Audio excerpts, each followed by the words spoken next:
RFM Midi. RFM Midi. RFM Midi. RFM Midi. Merci de nous choisir. Il est midi, c'est l'heure du grand journal. L'actualité forte de ce midi, le procès de Khalifa Ababacar Sall, renvoyé au 3 janvier prochain en audience spéciale. Décision du tribunal ce matin sur demande des avocats du maire de Dakar. Dans cette édition, les deux parties réagissent. Les droits de la défense ont été bafoués d'après Maître Dembassiré Bathily. Et pour Maître Baboukar Cissé, un des avocats de l'État, les droits de la défense ont été bel et bien respectés. Mbour, 3 pêcheurs portés disparus. Les recherches n'ont encore rien donné. Leur famille inquiète. 9 syndicats d'enseignants comptent chauffer le front social. L'intersyndicale pour la défense de l'école et des enseignants en grève le 20 décembre prochain. Et notez que tous les travailleurs des universités publiques du Sénégal sont en grève pour 48 heures à partir d'aujourd'hui. Ils dénoncent les lenteurs notées dans la signature du bail concernant la cité 4 de Kermassar, entre autres doléances. Dans l'affaire des ponctions opérées sur les salaires des fonctionnaires, l'État a commencé à restituer leur argent aux concernés. Les titres de l'actualité internationale, Sornana Tambaye, bonjour. Bonjour Antoine Diouf. Oui. Les titres, François Compaoré a refusé sans surprise d'être remis aux autorités judiciaires burkinabées. La justice française a donc décidé de renvoyer l'affaire au 7 mars prochain. Les avocats de François Compaoré doutent du succès de cette demande d'extradition.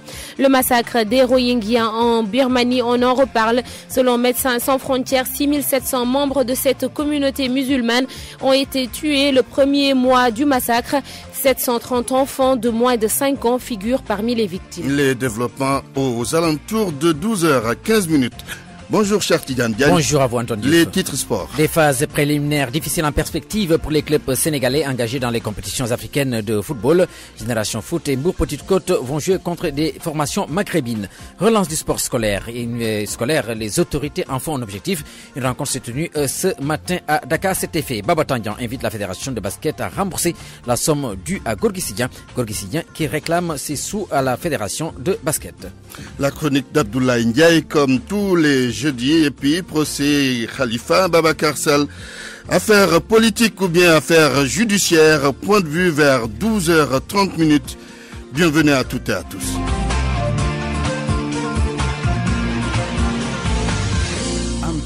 Mesdames, Messieurs, bonjour. Georges Detchedio, bonjour. Bonjour Antoine Diouf. Le procès de Khalifa Ababacar Sall s'est ouvert ce matin et il a été renvoyé au 3 janvier 2018 en audience spéciale.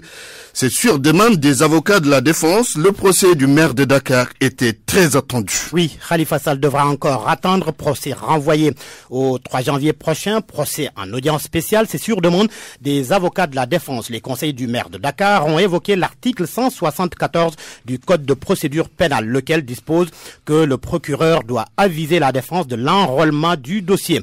Il doit aviser donc le conseil du prévenu de la date de l'audience, faute de quoi le tribunal doit renvoyer l'affaire jusqu'à l'accomplissement de ses formalités, ce qui n'a pas été fait par le parquet. Conséquence, le président du tribunal a renvoyé l'affaire en 2018, début janvier, et a demandé au procureur d'aviser maintenant la défense de l'enrôlement du dossier, un dossier dans lequel la participation de l'avocat Maître El Hadj Diouf n'est pas encore sûre. L'agent judiciaire de l'État a demandé au tribunal de rejeter la constitution de Maître El Hadj Diouf. Il s'est fondé sur l'article 11 de la loi 2009-25 du 8 juillet 2009 sur les avocats.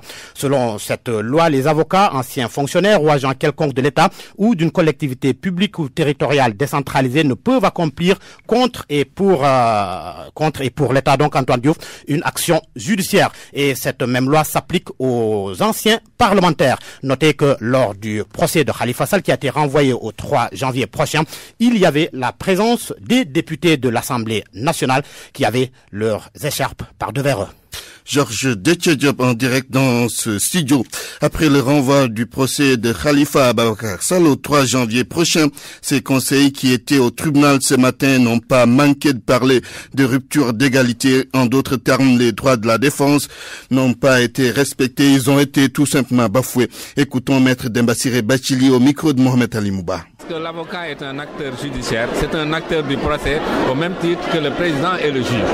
On n'a qu'à respecter d'abord notre prérogative parce que quand la saisine est irrégulière, les décisions sont irrégulières. Maintenant, ils en ont profité pour faire une audience spéciale le 3 janvier.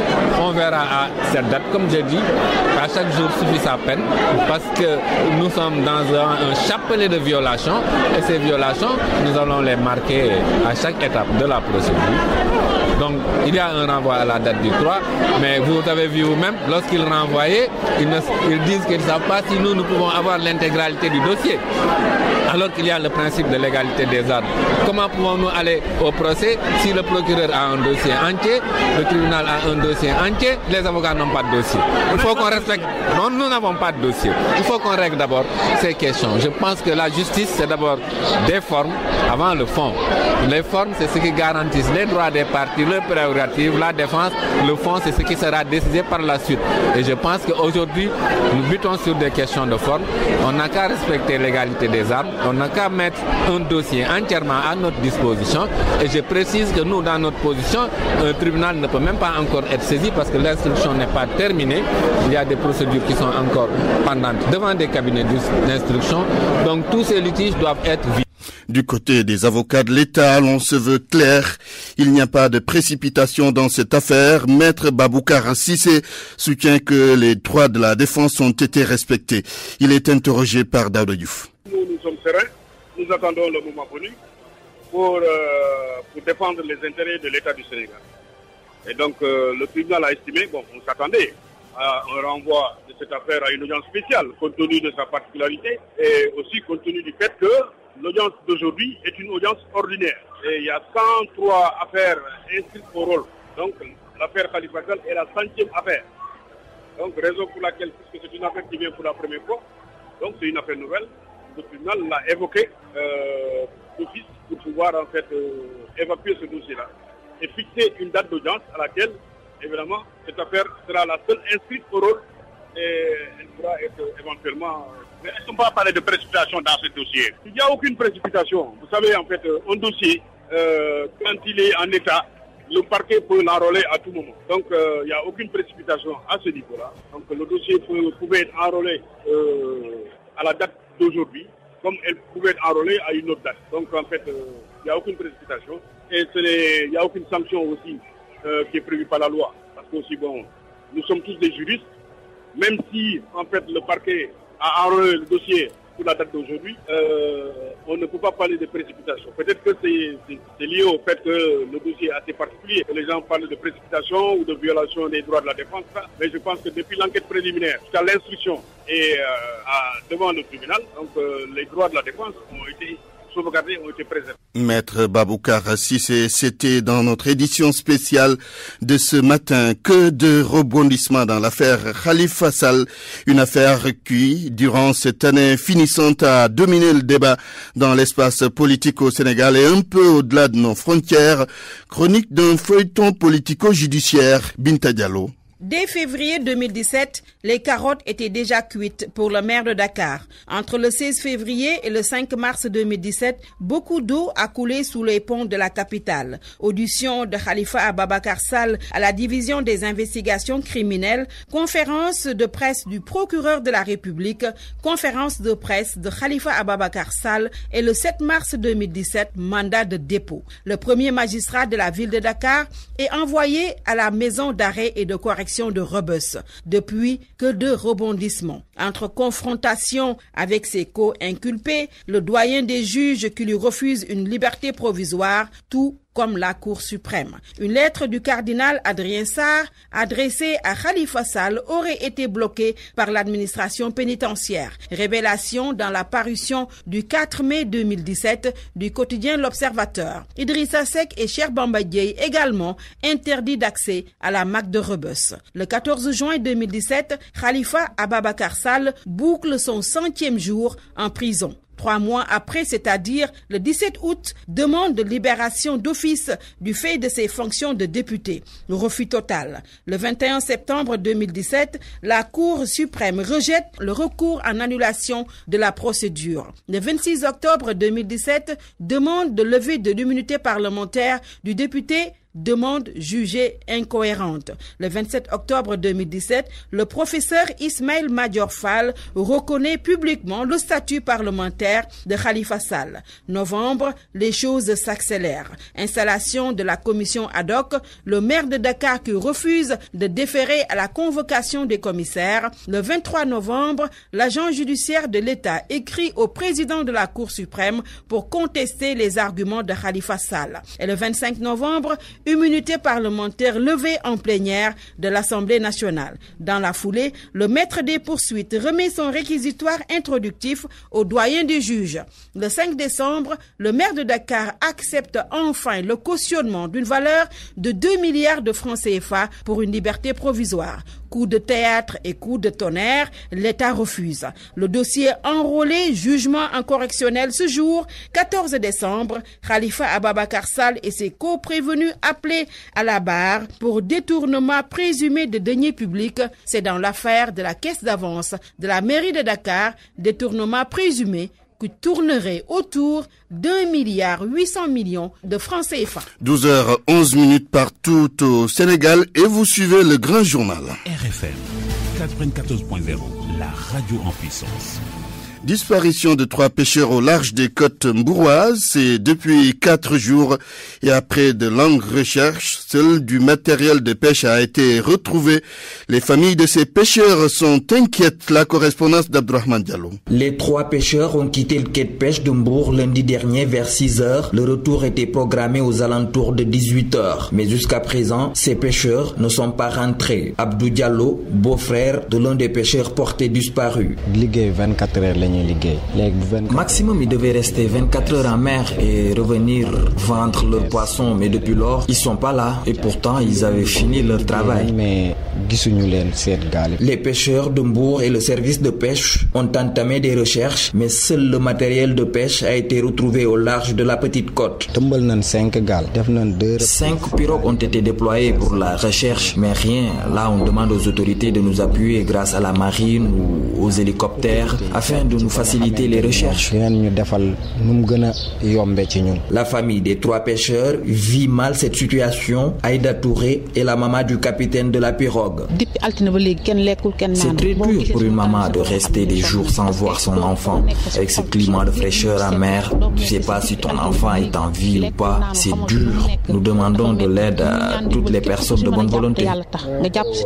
Cette situation a poussé le service de pêche de Mbour à multiplier les alertes. Selon ses responsables, ces temps-ci, il y a beaucoup de vent en mer. RFM Mbour, Abdourahmane Diallo. L'école sénégalaise en ébullition, 9 syndicats d'enseignants unissent leurs forces et mettent en place un plan d'action, débrayage le 19 décembre et grève totale le 20. L'intersyndicale pour la défense de l'école et des enseignants exige de l'État qui respecte les accords signés en 2014. Écoutons Gougnagna, il est le porte-parole de la dite intersyndicale, il est au micro de Binta Diallo. Effectivement, en guise de riposte contre cette provocation du gouvernement consistant dans un contexte où les accords ne sont pas respectés, que cet État-là se permette de ponctionner les salaires des enseignants, d'arrêter d'une manière unilatérale le crédit DMC qui était un acquis de 82, nous pensons qu'on ne peut pas faire mieux en termes de provocation. C'est pourquoi, en guise de riposte, nous demandons à tous les enseignants de croiser les bras en termes de débrayage le 19 et le 20 grève totale. Et bien entendu, nous demandons à l'État de rectifier en non seulement respectant les accords de février 2014, mais en plus de remettre les salaires, de rembourser les salaires et de dégeler le crédit DMC. Autrement, bien entendu, nous aviserons. De toute façon, la lutte vient de commencer et elle ira crescendo. Nous nous insurgeons aussi contre la récurrence du retard du paiement des salaires des collègues de l'enseignement technique et de la formation professionnelle.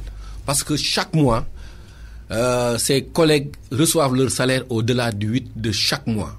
Et nous pensons que la loi vraiment dit qu'au-delà du 8, quand on n'est pas payé, on est en droit de croiser les bras. C'est pourquoi donc nous demandons à l'État aussi de rectifier pour que ses collègues, à l'instar de leurs autres collègues des autres secteurs, puissent avoir leur salaire à temps, à la fin du mois. Et peut-être c'est le début du dégel, puisque les fonctionnaires sénégalais victimes de pensions sur leur salaire peuvent maintenant afficher le sourire, car l'État a commencé à leur restituer leur argent.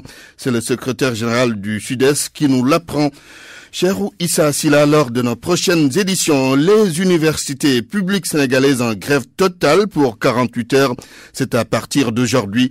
Les syndicalistes dénoncent les lenteurs notées dans la signature du bail concernant la cité 4 de Keur Massar. Il y a aussi la mise en place d'une brigade, telle que suggérée par le gouverneur de Dakar pour sécuriser les parcelles. La coalition des syndicats des universités du Sénégal a tenu une assemblée générale ce matin. Les explications du coordonnateur de l'intersyndicale des personnels administratifs, techniques et de services, Yann Ndiaye, au micro d'Ousmane Gueye. Vous savez, il y en a qui ont eu la force de construire, qui ont eu les moyens, qui sont sur place et ont construit, et ils surveillent les parcelles de leurs, bien entendu, collègues qui n'ont pas eu encore les moyens de construire. Alors, si on vend une parcelle, ils dénoncent. Ils appellent les ayants droit, les propriétaires plutôt, pour dire qu'il y a des gens malveillants sur leurs parcelles, et ils profitent de ça pour porter plainte et puis les faire arrêter par la gendarmerie, le procureur, et puis on les emprisonne. Et c'est quoi maintenant les perspectives dans la lutte là? Oui, mais vous savez, nous avons fait tous les recours possibles. Nous n'avons plus de solution. Parce que la solution du gouverneur nous agrée, mais apparemment, ça ne résout pas encore le problème. Puisque c'est une épreuve de force qu'on veut nous imposer, bien entendu, nous allons répondre par la force. Comment? Nous ne pouvons pas accepter que des pères de famille quittent leur domicile, viennent à l'université et que des bandits investissent les lieux. Vous ne travaillez pas normalement. Quand vous avez vos enfants sur un site et qu'on vous dise que des bandits sont là-bas avec des coupes, vous n'avez pas le choix. C'est l'insécurité au quotidien que vous vivez. Total. Ça, je pense que les autorités le savent très bien. Le gouverneur le sait. La DESCOS le sait. Puisqu'on n'a pas de solution. Mais nous, c'est à l'interne maintenant, la lutte là. On va la mener au niveau des universités. Si l'État veut la stabilité au niveau des universités, il faut qu'on ait une solution définitive à ce problème. Autrement dit, des mots d'ordre de grève en vue? Bien entendu, aujourd'hui, c'est un avertissement pour que l'État puisse prendre le problème à bras-le-corps et trouver une solution pour que les universités puissent travailler de façon paisible et sereine. À défaut, je pense que c'est des perturbations pendant toute l'année jusqu'à ce qu'on trouve solution. Depuis son existence, le FONGIP a injecté 800 millions de francs CFA à Fatick. Plusieurs projets ont été financés pour réduire le chômage des jeunes et des femmes. Le directeur de l'institution financière, Doudouka Antourné, l'a fait savoir au micro d'Aminata Goudiaby. L'enveloppe aujourd'hui à Fatick s'élève à peu près à moins d'1 milliard. Je pense, d'après les chiffres, à 800 et quelques millions. Mais c'est une enveloppe qui ne prend pas en compte un important projet, qui est un gros projet que je viens de visiter tantôt. C'est l'usine de biscuiterie qui est là, qui va être lancée certainement fin du premier trimestre 2018, qui est une usine importante qui fera de Fatick la région ou le département où la production de biscuits de toute l'Afrique va se faire. C'est d'une importance capitale et c'est grâce à l'accompagnement du FONGIP que cette usine a été mise en place. Nous avons également des unités d'aviculture par des jeunes qui se sont détachés, qui n'avaient pas d'emploi mais qui ont décidé d'entreprendre, qui sont aujourd'hui à des financements d'une vingtaine de millions. Mais en termes d'emploi, l'ambition n'est pas 1000 emplois, l'ambition c'est des dizaines de milliers d'emplois et nous y allons y arriver pas à pas parce que le président de la République nous a ordonné de travailler pas à pas, pilote et de réussir et de connaître et d'évaluer. C'est ça que nous sommes venus faire pour atteindre l'objectif d'émergence, surtout pour cette région qui est une région aussi pilote.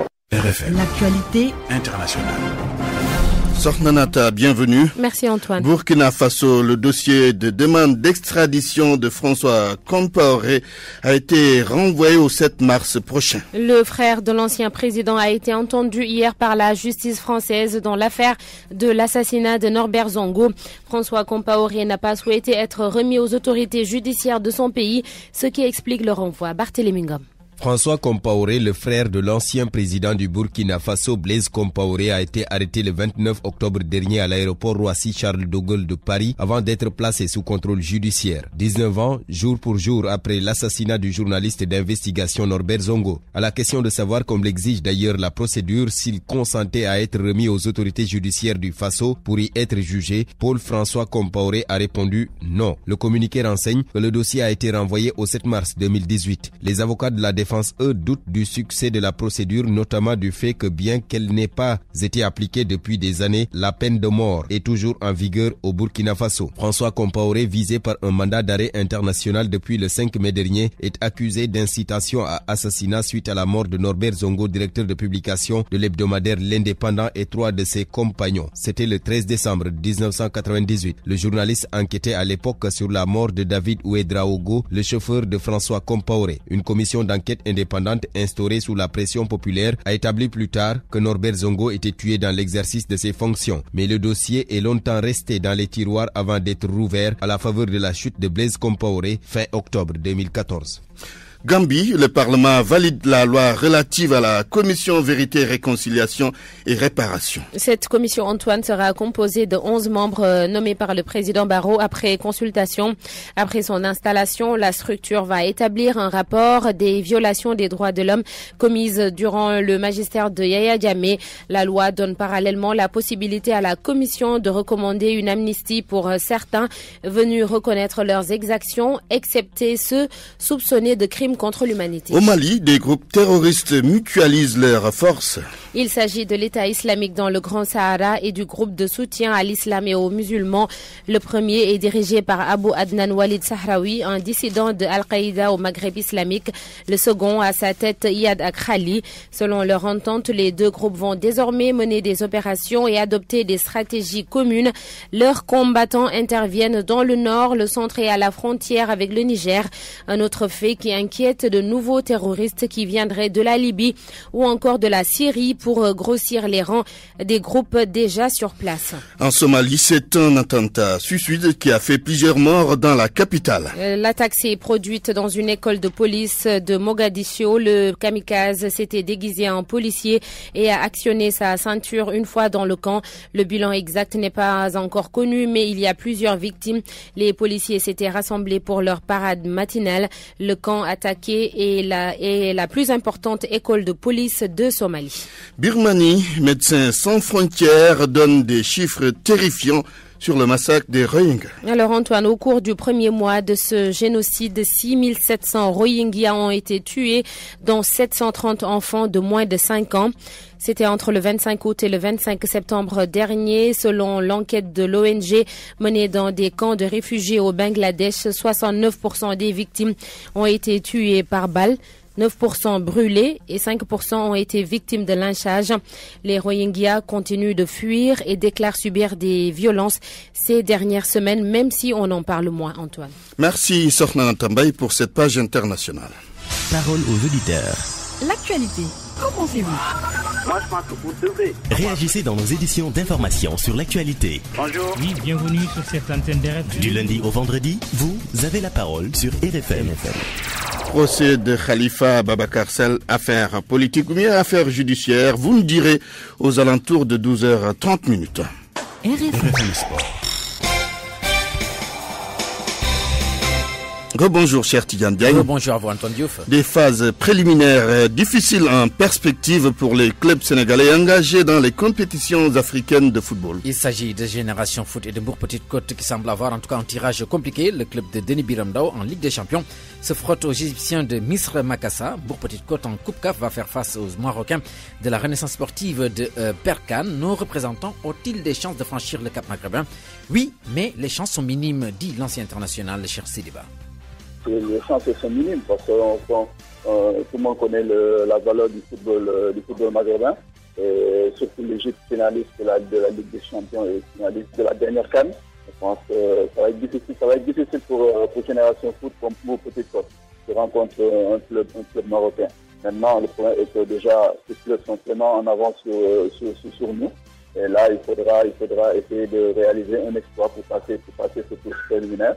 Mais en football, tout est possible. Maintenant, il faudra faire un résultat positif ici à Dakar et en déplacement, essayer de minimiser les risques pour l'équipe adverse. Donc, ça va être difficile, comme je l'ai dit tantôt, mais on est en matière de football. Et si c'est possible, sur 2 matchs, ils peuvent créer un exploit, mais tout en sachant que les chances sont très minimes. Manche aller de ces tours préliminaires les 9 et 11 février et le retour entre les 20 et 21 février de l'année 2018. Relance du sport scolaire et universitaire, les autorités en font un objectif. Ah oui, l'édition 2016-2017, par exemple, a enregistré 84 000 participants contre 21 000 en 2015-2016. L'année de la première édition, pour l'année à venir, un grand festival national de relance du sport scolaire va être organisé avec comme objectif inclure le sport scolaire dans toutes les académies du Sénégal. Adama Anouchkaba a assisté à la cérémonie de lancement ce matin au stade Léopold Sédar Senghor. En 2015, l'année de la première relance du sport scolaire, seules quelques académies du Sénégal avaient participé. En 2017, l'ensemble des 14 régions du Sénégal en fait partie et les résultats sont probants. Moussa Dia est le président du Comité national de gestion et de relance du sport scolaire. En 2015-2016, nous avons eu globalement près de 21 000 participants. En 2016-2017, nous avons eu 84 000 participants. Pour l'année 2018, le comité prévoit un festival national de relance du sport scolaire.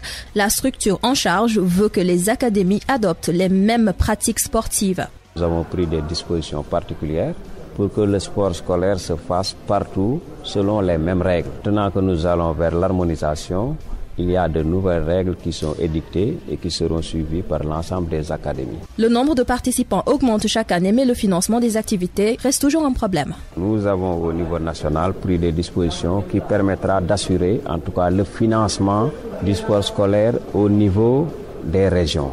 Mais l'ensemble des établissements vont s'engager. Ça nous permettra de régler le problème du financement au niveau des régions.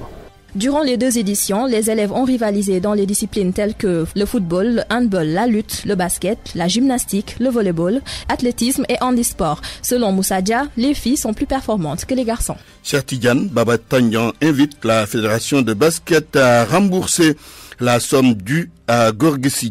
Pour rappel, le basket réclame près de 40 millions de francs CFA aux autorités sportives du pays, une somme qu'il avait prêtée à la Fédération sénégalaise de basketball lors des préparatifs de l'Afrobasket 2017. Je vous propose d'écouter justement l'ancien président de la Fédération sénégalaise de basketball. C'est lamentable dans la mesure où, pour faire face à une préparation, on s'adresse à un joueur, même si le joueur est fortuné, on s'adresse à un joueur justement pour financer la préparation. Finalement, à quoi sert la fédération? J'ai été, moi, à cette place et j'ai été confronté à ce genre de problème. J'ai été trouver des solutions. C'est ce qu'on attendait du président. Je pense qu'ils avaient de quoi financer la préparation de l'équipe nationale sans demander un prêt à Gorgui Sy. Il ne faut pas qu'on amène Gorgui Sy qui a voulu rendre un service à son pays et à lui-même à bout jusqu'à tourner le dos à l'équipe nationale tout simplement parce qu'il est dégoûté. À l'instant donc, Baba Tanyan, ancien président de la Fédération sénégalaise de basketball, qui parle de la dette due à Gorgui Sy par la Fédération sénégalaise de basketball. Gorgui Sy qui s'est fendu avant-hier d'un communiqué pour réclamer son dû. Antoine. 38 millions. Merci, cher Tidiane Diagne. RFM, la chronique du jour. Retour sur l'inauguration de l'aéroport international Blaise Diagne de Diass avec une polémique sur la paternité politique de l'ouvrage. C'est l'objet de votre chronique, Abdoulaye Ndiaye. L'État est une continuité. Il y a longtemps que le principe est gravé dans les tables de la loi et qu'il n'y a point besoin pour cela d'exhumer les anciens textes qui fondent le droit administratif. Ce qui nous fait dire que de 1960 à nos jours, ceux qui sont succédés à la tête de notre État ont assumé à travers des actes les continuités nécessaires ainsi que les ruptures qu'ils jugeaient efficaces selon l'idée absolue qu'une nation se construisait année après année et anneau après anneau. Qui pour instaurer l'État unitaire, socle d'une commune appartenance à cette même nation, l'autre de le consolider, de l'ouvrir à la démocratie par le libre jeu des partis politiques, et il y eut enfin ceux qui, arrivés dans une période d'environnement économique porteur, ont eu le mérite d'entamer une phase de grands travaux. Mais à chaque étape, ont correspondu un style, une ambition, une volonté des uns et des autres de marquer leur passage par des gestes et des réalisations, pourvu simplement qu'ils aient contribué au rayonnement de notre pays et apporté de l'utile à ses populations. C'est en cela que le nouvel aéroport, traîné avec faste, ne pouvait que s'inscrire sur une longue liste de signes symboles qui ont fait la fierté de notre pays. Il trouve sa place dans une capitalisation d'infrastructures qui s'efforce depuis quelques années de nous projeter dans l'ère de la modernité. Des infrastructures qui sont d'ailleurs une voie médiane pour notre maintien dans le petit club des pays du continent qui présentent des avantages comparatifs. Vous comprendrez alors que la petite polémique entretenue par une certaine opinion sur la paternité de l'ouvrage nous est parue saugrenue. Nous pensons, paraphrasant Jean-Paul Sartre, que l'homme d'État est en situation dans l'exercice de sa mission au seul service du peuple, qu'il entame de nouveaux défis ou qu'il parachève d'anciens projets. Face à cette vérité, toute tentative de récupération politique ou politicienne d'une œuvre ou d'une action pourrait se heurter à l'intelligence de ce peuple.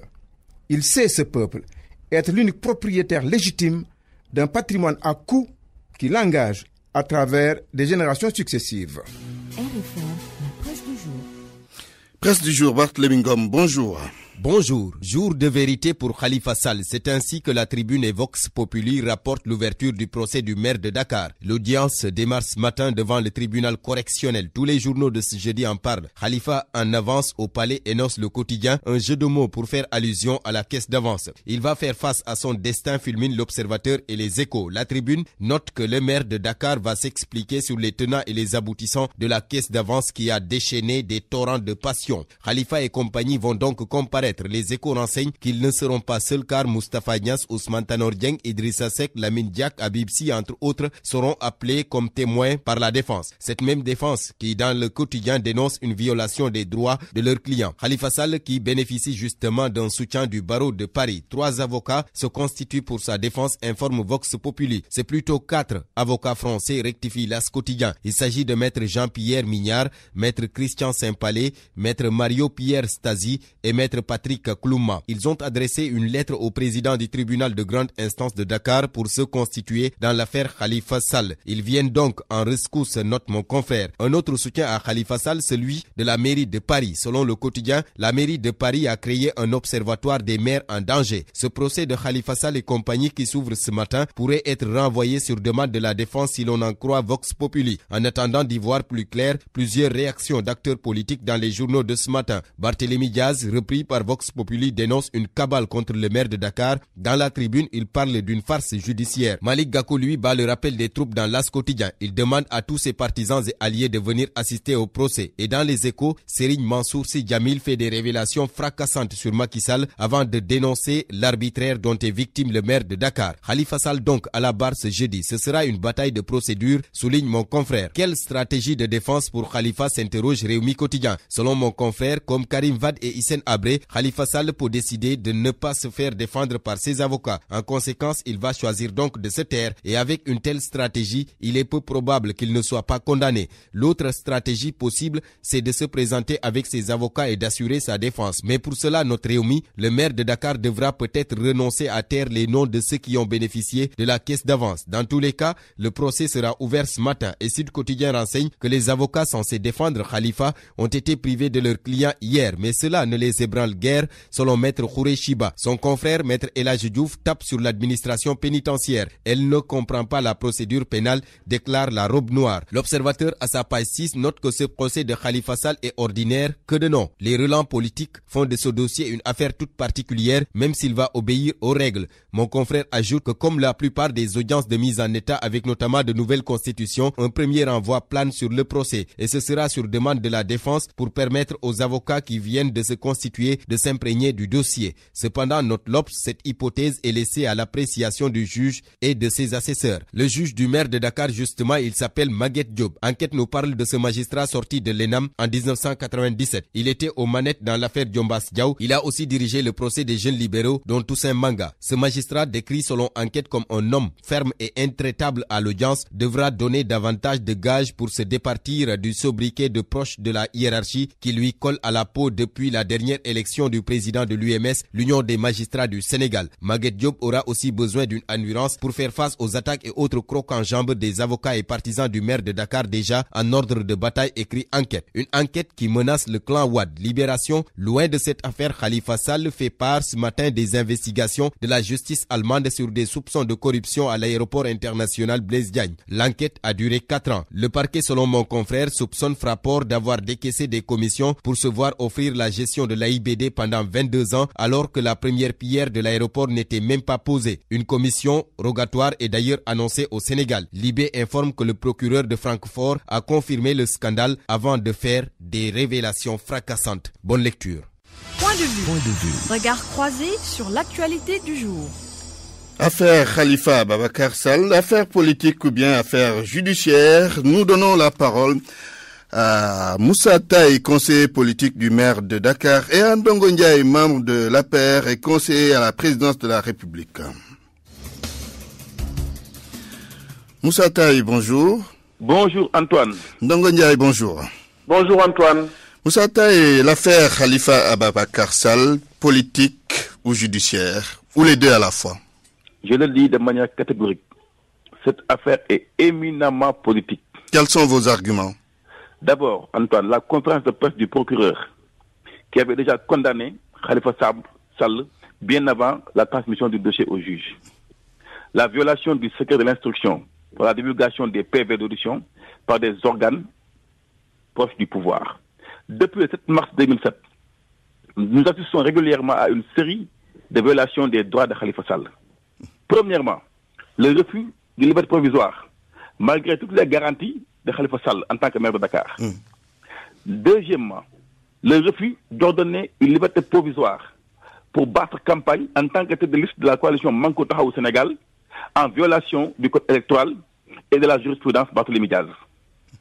Troisièmement, le refus de reconnaître l'immunité parlementaire après la proclamation des résultats définitifs des élections législatives par le Conseil constitutionnel le 14 août 2017. Quatrièmement, la levée dans des conditions rocambolesques de cette immunité parlementaire en violation flagrante du règlement intérieur de l'Assemblée nationale en ses articles 51 et 52. Last but not least, la limitation du nombre de visites à Rebus et contre toute attente, on nous annonce l'ouverture d'un procès le 14 décembre à 8h par voie de presse. Je le dis, je le réitère, par voie de presse. Oui. Alors que la procédure d'instruction n'est pas totalement close. Parce que nous avons deux recours très importants en suspense. Déduction.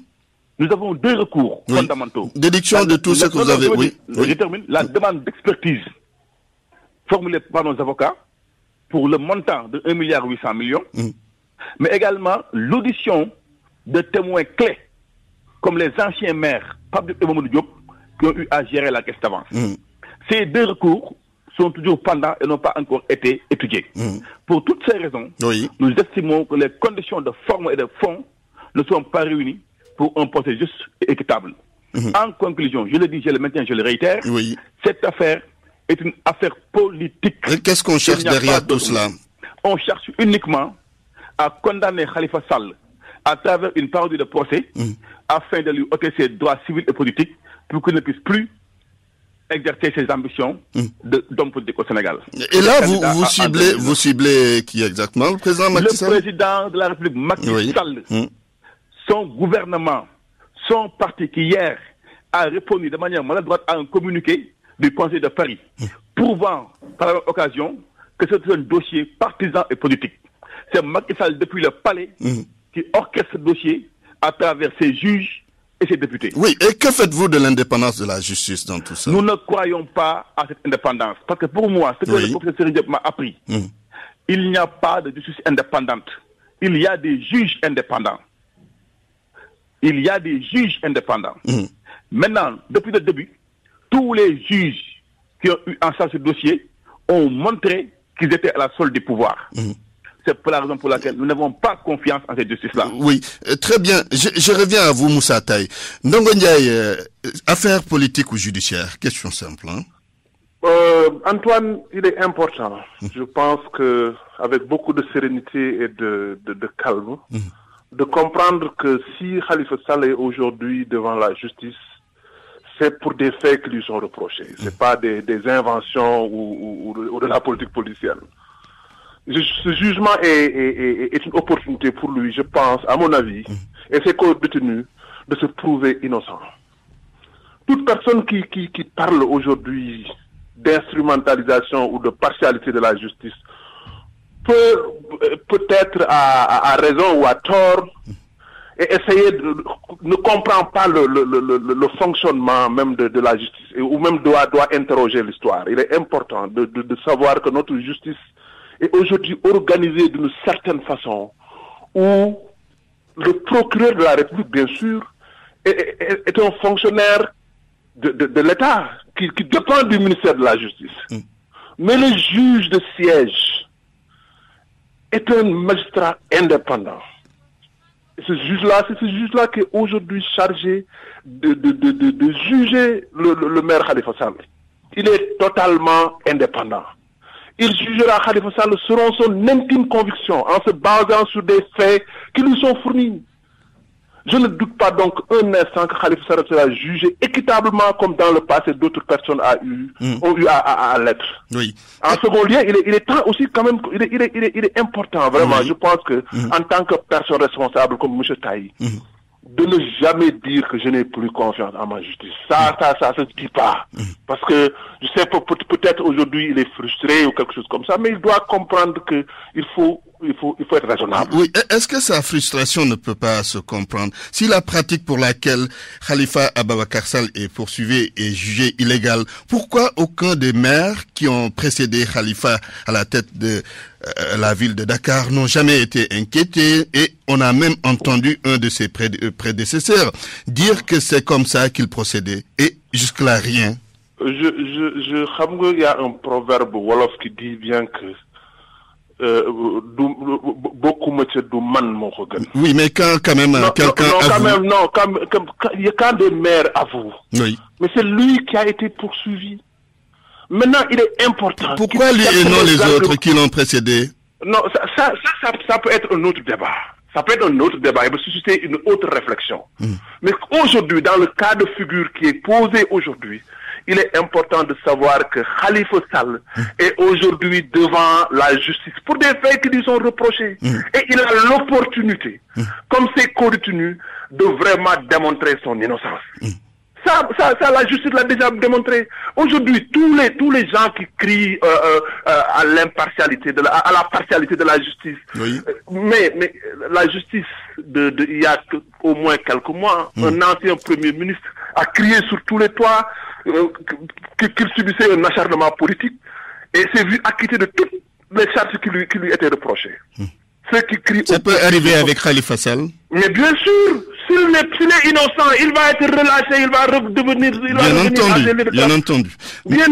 Et que notre justice là a montré dans le passé qu'elle ne peut pas être poussée à prendre des décisions qui ne sont pas convaincantes. Ça, je pense que dans toutes les étapes, la justice a montré son impartialité. Je reviens à vous, Ndongo Ndiaye. Moussa Taye, est-ce que ce procès n'est pas salué pour Khalifa Sall, qui aura l'occasion de prouver qu'il est innocent, qu'il n'y a pas d'escroquerie dans cette affaire, ni de détournement? Vous savez, Antoine, un procès, c'est la dernière phase de l'instruction. Il obéit à des conditions de forme et de fond. Nous n'avons pas peur d'aller à un procès. Nous n'avons pas peur d'aller à un procès, je le dis et je le répète. Oui. Maintenant, ce que nous demandons, c'est que les conditions d'un procès juste équitable soient réunies. Et c'est pas encore le cas? Non, parce que les constats que nous faisons, je le dis à Ndongo Ndiaye, moi je ne fais que des constats. Depuis mars 2007, nous avons assisté à beaucoup de violations des droits de Khalifa Sall. La plus grave violation, la plus flagrante violation, c'est celle de son immunité parlementaire. Et tout le Sénégal, toute l'opinion publique a été interpellée. On lui a refusé l'immunité parlementaire avant de la lever dans les conditions que l'on sait. Donc, pour nous, toute la procédure d'avant-procès ne nous rassure pas sur les conditions d'un procès juste équitable. Oui. Mais alors, comment envisager donc l'issue de ce procès? En conclusion. Nous allons nous battre à deux niveaux. Au plan judiciaire, au plan politique. Au plan judiciaire, nos avocats, en rapport avec leurs clients, vont définir la stratégie de défense qui semble être la meilleure. Au plan politique, nous, militants, sympathisants, parents et amis de Khalifa Sall, nous allons continuer à nous organiser comme nous l'avons fait ce matin. Nous ne fêterons pas Noël, nous ne fêterons pas la fin d'année, nous n'avons deuil que pour le 3 janvier, Inch'Allah. Et le 3 janvier, Inch'Allah, nous tous ensemble, nous serons debout comme un seul homme au tribunal de Dakar pour défendre Khalifa et ses co-inculpés. Et vous pensez qu'il pourrait s'en sortir? Si le droit est dit, et bien dit, Khalifa va rentrer chez lui libre avec ses autres co-inculpés. Parce que dans ce dossier-là, ils n'ont rien à se reprocher. Très bien. Absolument rien. Merci Moussa Taï, conseiller politique du maire de Dakar, Khalifa Sall. On termine avec vous, Ndongo Ndiaye. Est-ce que la précipitation, selon certains, et la diligence avec laquelle le dossier de la mairie de Dakar a été géré ne fait pas sourciller ou douter? Évidemment, faire penser tout simplement que c'est une affaire purement politique. Non, c'est totalement le contraire. Je crois qu'il est important de savoir que tout détenu prie pour qu'on le juge.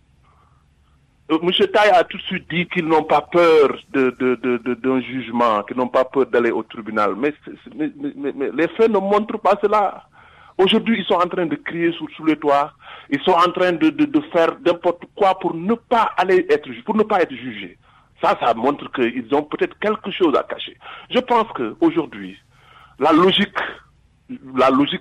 politique, la logique, en général, la logique voudrait que vraiment qu'on aille au tribunal et qu'on laisse le juge indépendant faire son jugement. Si Khalifa Sall aujourd'hui n'est coupable de rien, il deviendra demain maire de la ville de Dakar et député à l'Assemblée nationale. Il est toujours maire de Dakar. Voilà, il est toujours. Peut-être c'est un lapsus qui traduit quelque chose, hein. Non, ça traduit rien. Rien du tout, hein. Oui. Non, pas du tout. Ça traduit rien. Ça veut dire que s'il n'est pas coupable, il ira à son bureau demain. Oui. Et si c'est fini, là, les choses deviennent normales. Il n'est pas question aujourd'hui vraiment de crier alors que les choses marchent exactement comme elles devraient marcher. Très bien, merci Ndongo Ndiaye. Je vous remercie donc. Vous êtes membre de l'APR et conseiller à la présidence de la République. C'est fini pour Au Point de Vue. La météo avant le rappel des titres. Le ciel sera plutôt dégagé au courant de la journée sur le pays. Toutefois, en fin de soirée, quelques passages nuageux seront observés sur les localités sud et centre-sud. Le temps sera relativement clément sur l'ensemble du territoire suite à une légère baisse des températures, surtout sur les régions nord et proches donc du littoral avec des températures diurnes qui vont varier entre 25 à Dakar et 34 à Bakel et Kolda. Le rappel des titres à présent. Le procès de Khalifa Ababakar Sall renvoyé au 3 janvier prochain en audience spéciale. Décision du tribunal ce matin sur demande des avocats du maire de Dakar. Les droits de l'homme, les droits de la défense, ont été bafoués d'après Maître Siré Batili. Et pour Maître Baboucar Sissé, un des avocats de l'État, les droits de la défense ont été bel et bien respectés. Maître Demba Siré Batili et Maître Baboucar Sissé étaient dans ce journal. Mbour, 3 pêcheurs portés disparus. Les recherches n'ont encore rien donné. 9 syndicats d'enseignants comptent chauffer le front social. L'intersyndicale pour la défense de l'école et des enseignants en grève le 20 décembre prochain. Et notez que tous les travailleurs des universités publiques du Sénégal sont en grève pour 48 heures à compter d'aujourd'hui. Ils dénoncent les lenteurs dans la signature du bail concernant la cité 4 de Kermassar, entre autres dans l'affaire des ponctions opérées sur les salaires des fonctionnaires. L'État a commencé à restituer leur argent aux concernés. Journal présenté par Antoine Diouf, à la technique Alun Diassé, à la réalisation Babacar Fall. Pape Oumar Diaw était à la régie. À 13h, la grande édition en Wolof, ce sera avec Sohna Ngonengom. Tout de suite, Dialgate Hibar. Excellent après-midi à toutes et à tous.